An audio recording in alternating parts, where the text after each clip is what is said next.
It's as strong as a spell. I'll never tell. Yeah, I like you, that's for sure.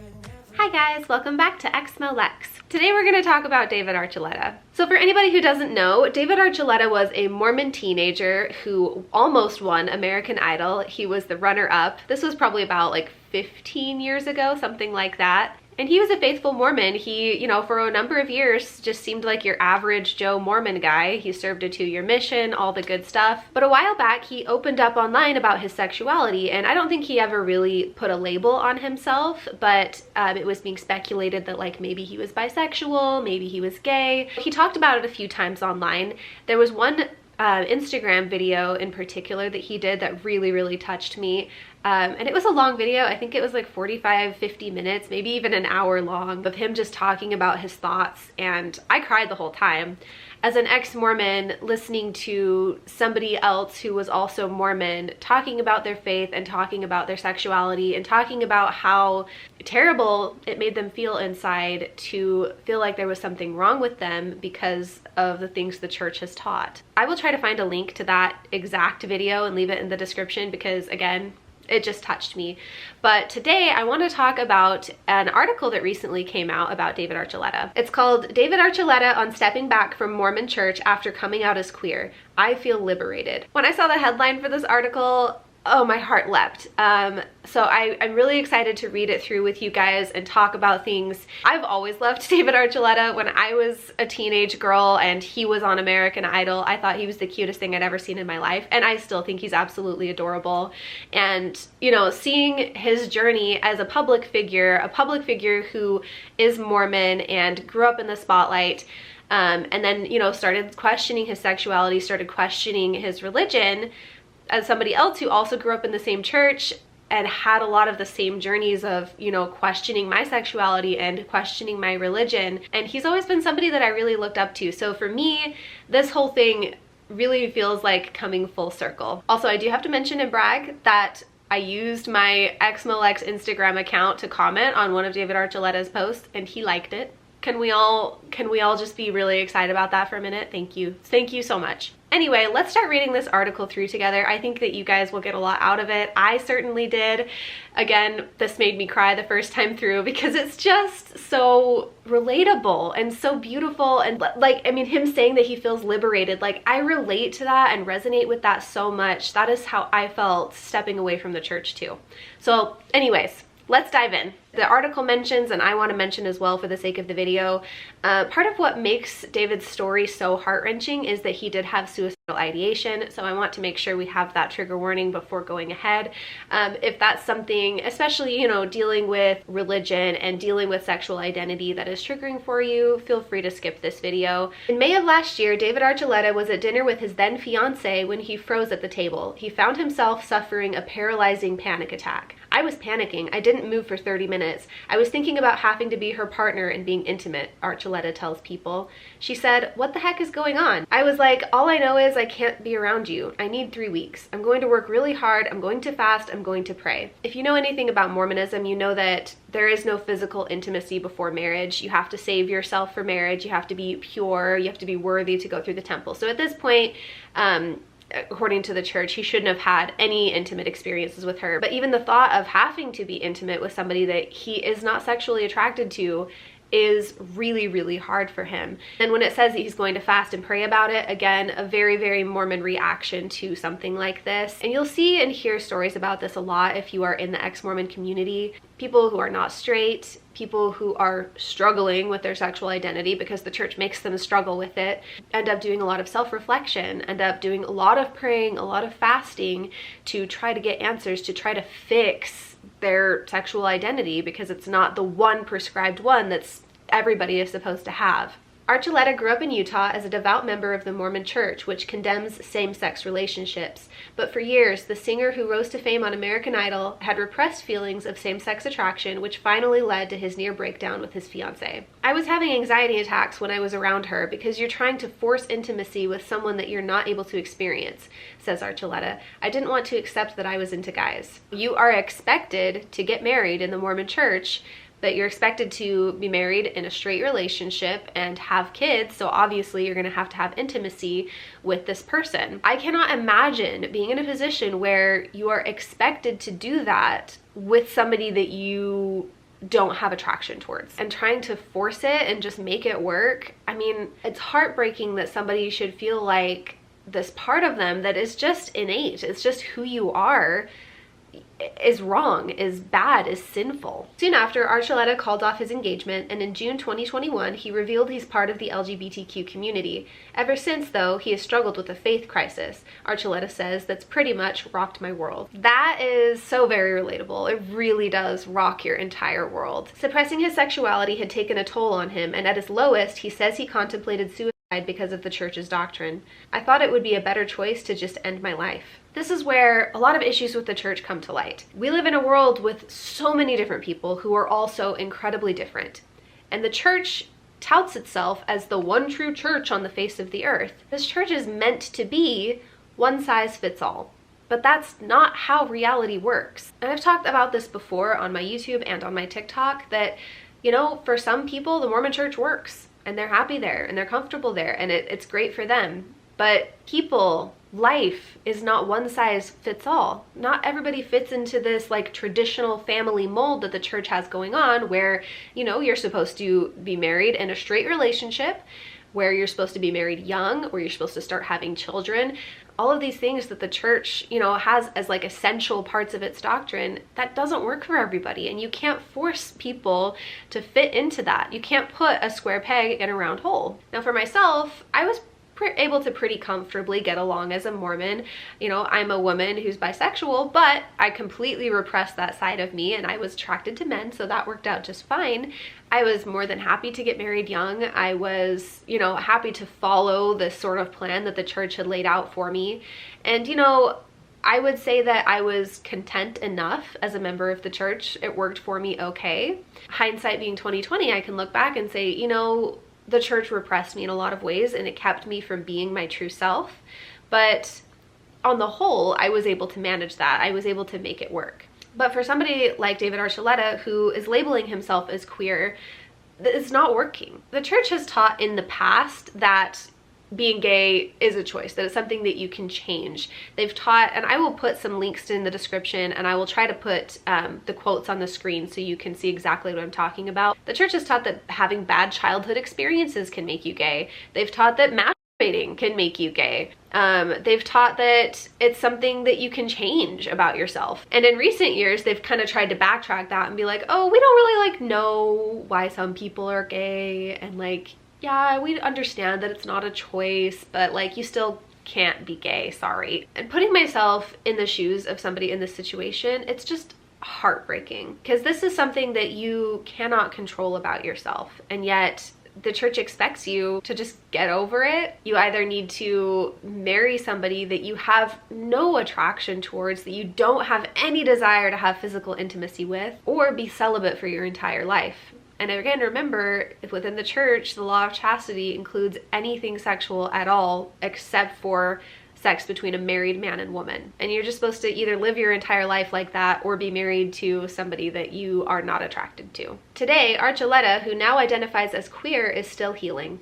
"I'm finally learning what it's like to actually love myself," Archuleta says over a Zoom interview from his Nashville home, where his new white Siberian kitten Frosty is playing nearby. "I feel liberated." I've seen pictures of Frosty on Instagram.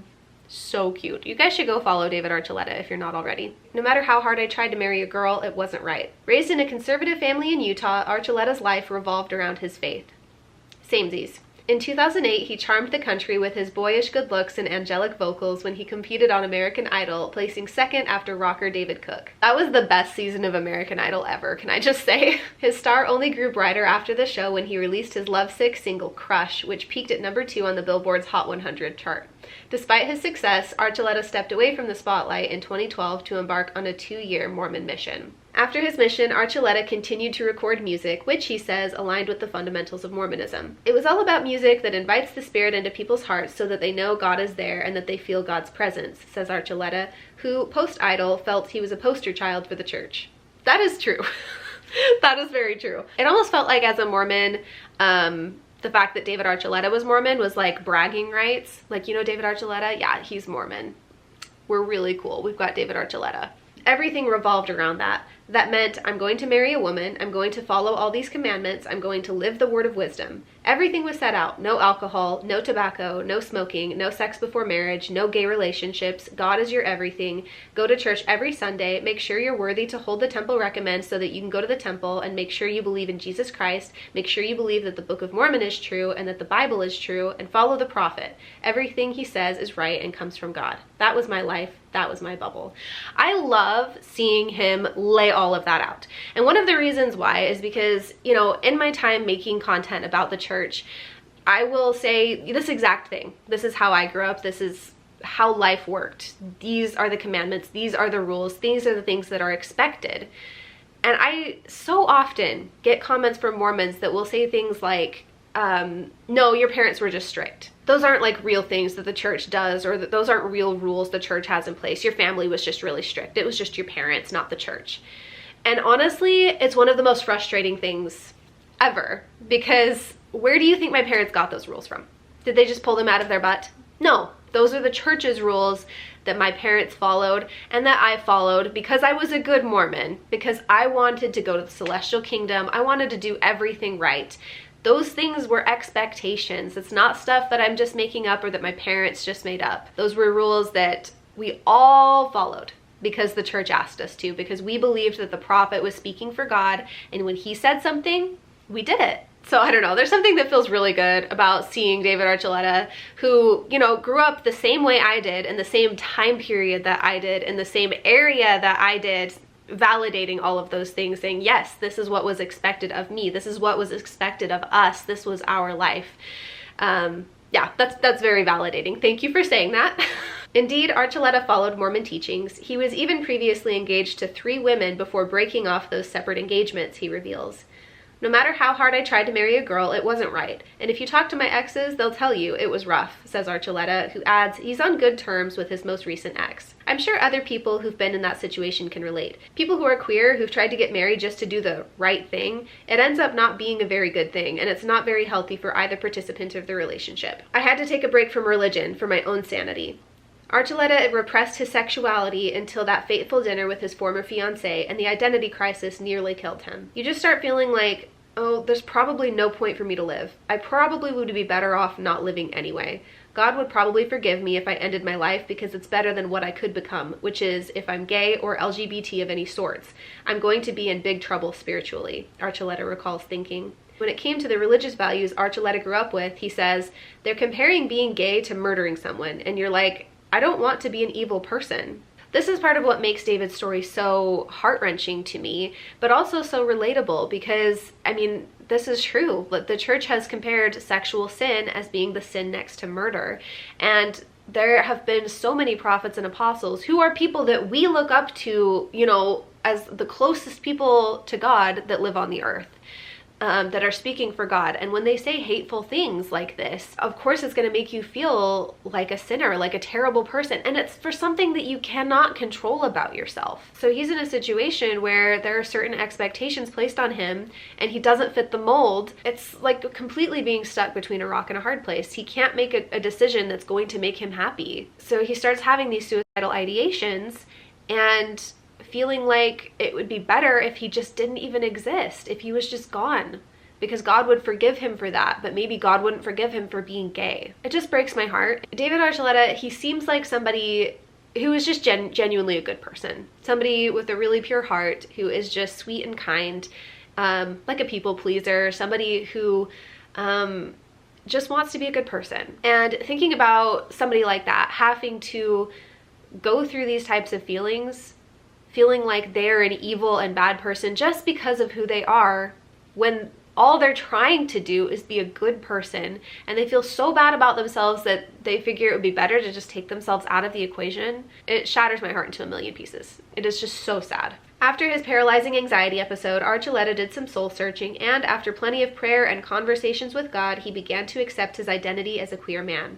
It got to a point where I was praying like, God, if you really are there, please take this away from me because I don't know what else to do. And finally, there was just a moment where my understanding of God said, You need to stop asking me this. You're not supposed to change yourself because this is who you are. You are created to be this way, Archuleta recalls. That was just the most freeing thing for me. It's beautiful. Once he was able to reconcile his sexuality with his own spirituality, Archuleta began speaking to church leaders about Mormonism's views on the LGBTQ community. The conversations were futile and left him feeling frustrated and exhausted. Today, his relationship with the church is very complicated, he says. Honestly, talking to local church leaders, or even like more higher up leaders, it just is not going to get you very far, and it's frustrating. When I was first having my faith crisis, I talked to my bishop and I think the first or second counselor in our ward about it, and he didn't know about 90% of what I brought up. Like, here's the things about the church that make me think that it might not be true. And I lay it out, and it's all stuff that you can find on the church's website, but he didn't know a lot of it. And it's just like, you know, they tell you that like, oh, if you're having problems, speak to your leader, speak to your priesthood leader, your bishop about it. And it depends on who you get as your bishop. A lot of times you're just going to end up with somebody who's just a regular guy, because they all are just regular guys. They don't have, you know, this position of authority that the church gives them. They're just a random guy. So I can imagine him going to talk to, you know, his bishop about it, or maybe even try to talk to his state president about it, and really not getting anywhere with that because they have no authority to change, you know, the doctrine of the church. And a lot of times they're not even sure on all of it. For my own mental health, I can't keep putting myself in a place where it's so conflicting, where they say, we love you so much, but at the same time, you must change who you are. Oh, you can't? Then we're going to ignore this problem, says Archuleta, who's received support from his family since he made the decision. So happy to hear that. I tried to hide from this all my life, and I can't. I just had to take a step away, take a break from religion, because for my own sanity, I did not want to weigh out whether it was better for me to live and exist, or if it was better for me to not exist, he adds. It hurts me because my religion was everything for me, but it gets to a point where you realize there are some things not right here. I need to just live my life because I already know I'm okay how I am. That is such a beautiful place to reach, and especially for somebody like this who struggled for such a long time. Ugh. It's like such a breakthrough. It's such a breakthrough, and it's so liberating and so beautiful. And it makes me so happy reading this. Nearly 15 years after releasing Crush, Archuleta admits he didn't fully connect with the song until last year, when at 30, he kissed a man for the first time. It felt effortless, Archuleta says of the kiss. I was like, oh, so this is what it feels like to like someone. Now I see why everyone relates to my song. I loved that song in junior high. I still love it. But when I was in junior high, it was like my junior high anthem. And it's interesting because I have actually wondered about that as we're finding out more about David's sexual identity. I was like, that song Crush, like, I wonder who that was written about. Like, where did that sort of come from? If, you know, had he like figured out who he was at that point? And it's really interesting and really beautiful that he was finally able to like connect with that song the way that a lot of us did a long time ago. Since first addressing his sexuality last year, Archuleta has been working on healing, and music has been a through line of that journey. Last month, he released Faith in Me, an upbeat 80s tinged single about the joyful direction he's heading in. I never release up-tempo songs. I just wanted to release something happy, and it just says, I don't care what anyone says. I don't care what the rules are. It's just about being in the moment and enjoying it, says Archuleta, who will soon embark on a Christmas tour. It feels like breaking free. Isn't that just beautiful? It makes me so happy. And I honestly, like, part of the reason I wanted to share this story with you is because it gives me so many feels. And following along on the journey through all of these years, and, you know, seeing his heartbreaking Instagram videos, and then now seeing him finally get to this point where he is just letting go of the baggage, letting go of the things that don't make him feel good. This summer, he found solace when he starred in a production of Joseph and the Amazing Technicolor Dreamcoat at the Tuacahn Amphitheater in his native Utah, which he found inspiring and where he felt at home. This was the most gay people I've ever been around. I always avoided being around other gay people because I thought if I was around it, it was going to bring it out of me, Archuleta says. But it's great to be around queer people who actually embrace who they are. As he continues on a path of self-discovery, Archuleta confirms he has dated men since coming out, though he wouldn't comment on his current relationship status. And while he's the first to admit, I just have to figure out who I am, he says he's in a better place since rethinking his damaging relationship with his religion. Once you step away, you're finally able to see the fuller picture, Archuleta says. It's confusing because literally the pictures on my wall are all Christian-based pictures of Jesus and of scriptures and things. Now I'm like, this was my world, but now it isn't. Now what do? I have no idea. Still, he's hopeful and in a better place. I've allowed myself to love myself for everything I am, to not be conditioned to shame myself, and to not be ashamed of who I am feels wonderful, he says, because I didn't think it was ever okay to love myself. I feel like that is something that the church could place more emphasis on. That would be very, very helpful. I definitely don't feel like there was enough emphasis placed on learning how to accept and love yourself as you are, as a human being who makes mistakes. And as somebody who maybe is not straight, there's nothing wrong with that. There is nothing wrong with you. You are not less worthy. You are not less of anything. I'm so happy to hear that he is on a journey of self-love and self-acceptance. I don't know, let me know what you think of this whole thing. And I will try to find a link to that Instagram video in the description because it really, really touched my heart. Hearing him speak about it very, very plainly in his own time is kind of different than just reading an article. So I recommend going and watching the video because I got a lot out of it. So again, leave a comment, but be supportive of David Archuleta, please. Like, he's been through enough. If there's anybody that wants to be a dick in the comments, you're gonna get blocked because I'm just not having it. You can take your hateful rhetoric elsewhere. We're not doing that here. But thank you guys so much for watching. I hope that you guys enjoyed this as much as I did because it genuinely made my night when I read the article and I was like, I have to share this with everybody. I have to share this with all of my followers. I want you guys to feel the joy that I felt following along David's journey with him. Thank you guys so much for being here. An extra special thank you to my patrons for supporting the channel. I appreciate you guys so much. Extra special thank you to Craig Call, Doug Davis, Megan Haycock, Noble Monster Comics, Tans, and the Exmo Candle Company for supporting at the Demon tier on my Patreon. Thank you guys so much for supporting the channel and helping me keep the studio lights on. If you would like to support the channel, there will be links to do so in the description below. I also have channel memberships now, which is very similar to Patreon. It has like similar perks and stuff, but you don't have to have a Patreon account. You can do it right here on YouTube.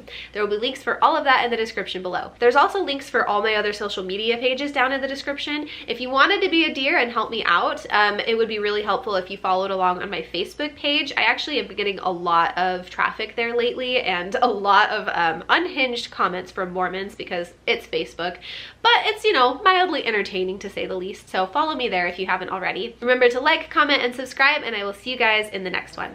Bye. That's for sure. Never have to close the door. Been a long time, a year before, and I'm missing you so bad. Gone away a month or more.